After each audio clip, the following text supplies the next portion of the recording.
Miracle, baby. Yeah. Miracle, miracle, serves. Miracle, miracle, serves. Miracle, miracle, serves.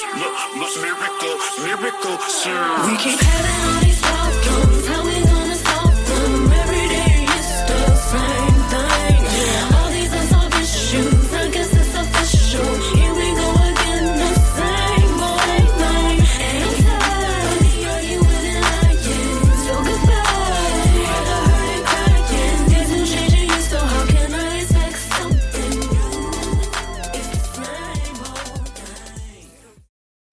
Good morning, everybody. It's your girl, Miracle Sims, and you're listening to God, Sex, and Love. Your daily dose of inspiration, the juice. It is July the 10th, 2025, and today the topic is Jesus is preached, but ...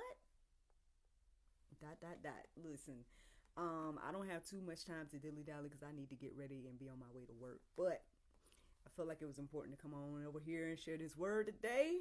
Another important word, a meaty, heavy word, but hey, man, I'm here to do my part and just be obedient. Long story short, your girl did wake up from a dream. I did make note of it. I took note of the times that I woke up and whatnot as well. I think it was 6:01. Looked up several verses centered around that. And y'all, long story short, man, I was pretty much led to, I wouldn't just say a rebuke, but kind of like, the dream was very interesting. I mean, there was like this wedding, but the couple was being weird. I don't know, like it was a lot going on. Like I said, I ain't got too much time to go into that because it doesn't really, I guess, it goes hand in hand in regards to how I got to the topic, but it don't necessarily go to the topic. So I won't get too deep into it. But basically, long story short, as I was going deeper about it, I'm like, well, Lord, what does this mean? There was just a couple of things that was standing out to me that made me think about basically things from the perspective of, I guess, the teaching aspect. We know that there's so many out here that are preaching Christ, right? There are so many quote-unquote false prophets, right? There are so many people that proclaim to be believers, but then their life don't reflect it, right?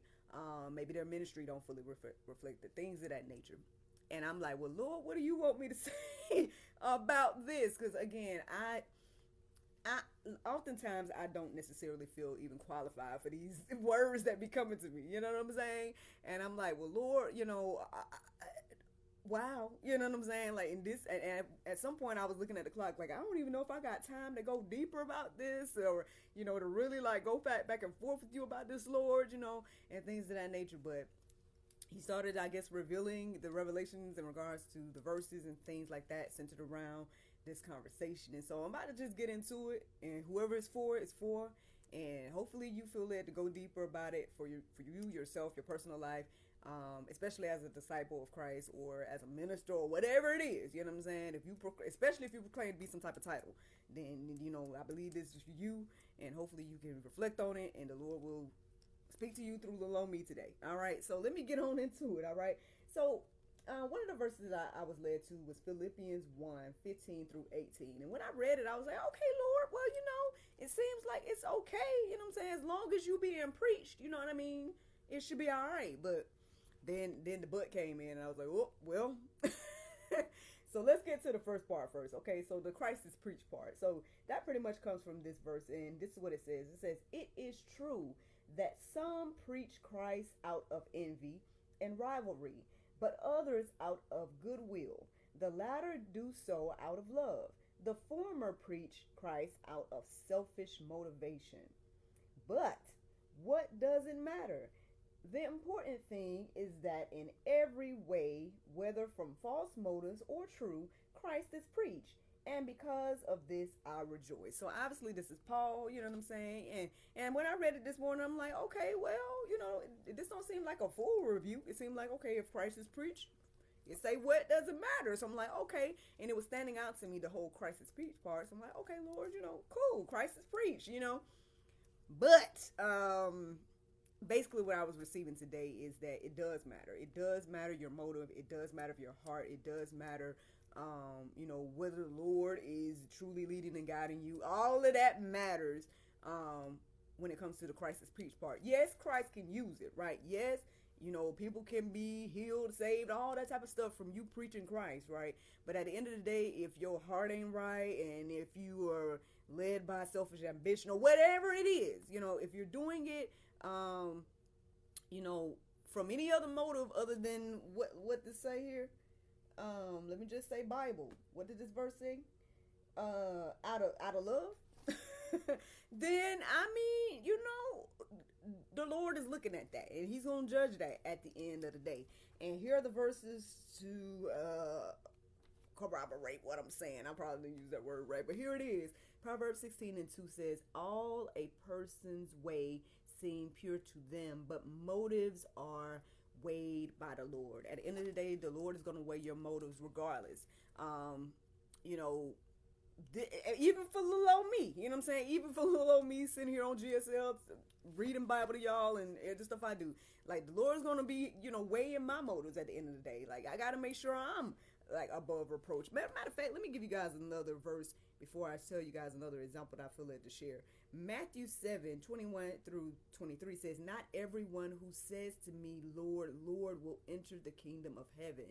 Then I will tell them plainly, 'I never knew you. Away from me, you evildoers.'" Now, that is Pope, right? Like, that is not good. Like, that's probably one of the scariest verses in the Bible, to know that at the end of the day, you could think that you're doing the will of the Lord, and then you be out of order, and He gonna tell you, "I never knew you." Like, I don't know how y'all feel about that, but for me, I'm like, my goodness, Lord, like, let me make sure, like, that I'm in order, you know what I'm saying, with the things that I'm doing. And I'm often seeking the Lord about, hey, Lord, this stuff came to my mind. Even this whole conversation right now, I'm like, Lord, this thing got brought to my mind. I don't even feel qualified to even be saying this. You know what I mean? Like, I don't, like, am I receiving, am I in order? But ultimately, friends, like, what I'm receiving about this is that, I guess, as a quote-unquote teacher, right, as a quote-unquote leader, we got to be above reproach. We got to make sure we got the solid foundation of Christ, because if we don't, right, the message can still go forth, right, and God can still use you in it, right, but at the end of the day, He's going to say, hey, yeah, you may have done this in my name or that in my name, but I never knew you. You never did what I wanted you to do, or whatever the case may be. And that's concerning to me. And I hope that if you're listening to the sound of my voice, that it could be concerning to you and you think about these things.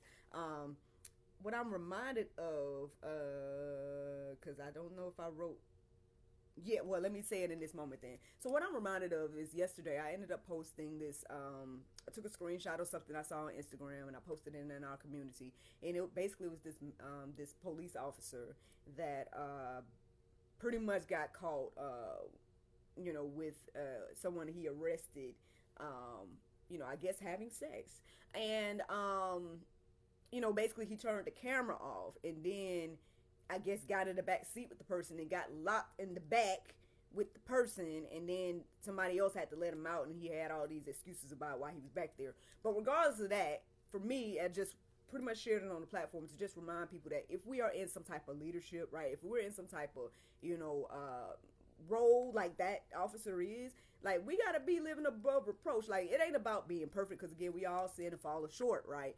But it is about, like, being in order and being decent in order, things like that. Like, there's several things that was wrong about that situation, right? He shouldn't have been communicating with the lady the way he was communicating with her.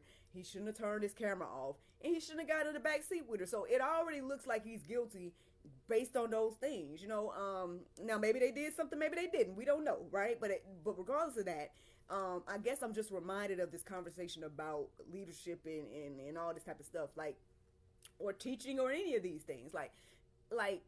Again, God can use you, right? And you can go forth and you can be preaching Christ and things like that. But what is true about you, or what's in your heart, is going to come out. It's going to be brought to the light. Matter of fact, here's a verse that talks about that. Matthew 7:21 through, I just read that one. 1 Corinthians 3:10-13. It says, "Each one should build with care. For no one can lay any foundation other than the one already laid, which is Jesus Christ. their work will be shown for what it is, because the day will bring it to light. So at the end of the day, again, we know this at the end of the day. It tells us often that, what's done in the dark is going to come to the light. And so what the true motives of your heart is going to be revealed. So at the end of the day, like, it just behooves us, right, to get in alignment with the Lord, make sure our heart is right, make sure we're doing things decent and in order, and just do, and do that. There's nothing wrong. If God has called you, right, he will confirm you, right? He will be right there with you, and you will have that solid foundation, and there will be ups and downs, of course. Everybody goes through that. But I guess what I'm saying today is that, we just got to make sure our heart is right with the things that we're doing. Is our motives right? We got to be asking these questions. There was a few questions that I was kind of coming up with, and, because I was really trying to seek the Lord about, like, how do we know then, Lord? Like, how can we know, if we are in order, or if, you really did lead and guide us to do the things we're doing, different things of that nature. Unfortunately, I didn't write none of that down, because like I said, I was just trying to write down the verses and stuff like that. But if you feel led to go deeper, by all means, check out the verses that I wrote in the Go Deeper section, and just start to ask yourself those questions, and the Lord those questions about you and your ministry, or you and your life, or you as a disciple, whatever the case may be. Just seek the Lord, friends, because it seems like this is a really serious thing that God ain't playing with. Like, yeah, okay, Jesus can be preached all the day, right? And he gonna use it, right? Because at the end of the day, it can be a blessing to somebody else.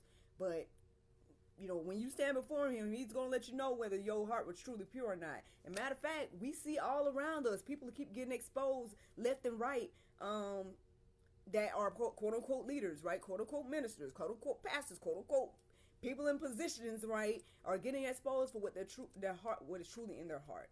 And so, yeah, that's just one of those things. I could go deeper about it, but let me go ahead and give you guys another Bible verse. James 3:1. It says, "Not many of you should become teachers, because you know that we who teach who will be judged more strictly." At the end of the day, like I say, even me, little sitting here, little Miracle Sim sitting here on GSL, like, again, I gotta, be held accountable as well. I told y'all last year I was really, really struggling with some things, when it came to my marriage and things like that. And I feel like if I kept on that path, if I didn't humble myself to the Lord, if I didn't, say, Lord, you know what, please help me with this, X, Y, and Z, it will be a totally different thing y'all probably seeing and hearing from me today. And I exposed myself, and y'all can go back to that juice and go to exposed. Y'all can hear more about that, because I ain't got time, like I said, to go deeper about that right now. But what I'm saying is, like, there would have been a whole different type of conversation if I had just kept on that path and stayed in my own selfish ideas and things like that. And so with that being said, like, even me is what I'm saying. I'm just being honest. Like, at the end of the day, I am human as well, right? So I got to humble myself to the Lord and say, hey, Lord, help me, right, to do this thing your way, walk this out your way, make sure my heart is pure, make sure my motives are right, all these different type of things. And so I hope that we're all led to do that today. Again, y'all can go deeper. I hope that anybody listening to the sound of my voice will go deeper about this. Plenty of verses to peruse and let marinate on your heart, souls, and minds. And like I said, maybe later I'll try to get those questions and stuff like that we could try to ask.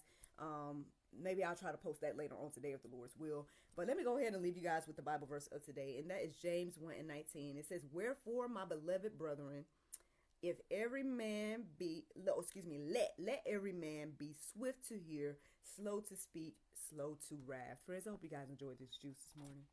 Thank you so much for listening to God, Sex, and Love, your daily dose of inspiration, the juice.